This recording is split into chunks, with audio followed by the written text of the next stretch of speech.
If there was a button I could press to stop all hydrocarbon usage today, I would not press it. You would not press it? Of course not. Okay. Did you expect him to say that? What kind of a threat do you think you are to the oil and gas industry? Well, I don't think we're much of a threat. I mean, yet. Yet. I mean, the more obvious threat is that we're going to run out of hydrocarbons to mine and burn. That's rather obvious. I mean, it's not. It's no time soon, judging from the comments we've had this morning.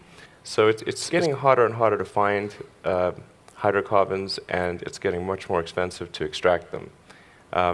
And really, we're just arguing about the when hydrocarbons run out or become prohibitively expensive, not if. I mean, I don't think there's anyone here who would say it's an if, not a when. I mean, you are, a tech guy, right? You're a physicist and an engineer. You call yourself the chief architect of companies. I tend to view things from you don't sort of think a that physics human standpoint. ingenuity and technology and resourcefulness will mean that we will still have abundant fossil fuels available? Not. I mean, this has been going on for some time. They think you've reached the boundaries, and yet they find more. And look at the whole shale gas revolution.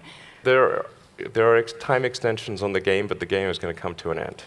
That should be absolutely certain, obviously, frankly. But I don't have any fundamental dislike of hydrocarbons. I simply look at the future and say, what is the thing that will actually work? And using a non-renewable resource, obviously, will not work. So we must find an alternative. But if there was a button I could press to stop all hydrocarbon usage today, I would not press it. You would not press it? Of course not. You would not press it because... It would cause human because civilization to come to a halt. every hospital would have to close down. That would be ridiculous. So it would be irresponsible to press that button. But what does need to happen is to, if we can, accelerate the transition towards renewables. That's the sensible thing to do. If you take, I'm going to use maybe two examples. Saudi Arabia, since the Saudi Aramco president spoke here. Saudi Arabia has an enormous amount of sunlight, and that will be there for billions of years, or at least 1 billion years until the sun eventually engulfs us, but 1 billion years, solid. So it seems that investing in the solar resource is the thing that's really going to preserve the long-term future, not so much the oil and gas. I mean, that's a temporary thing.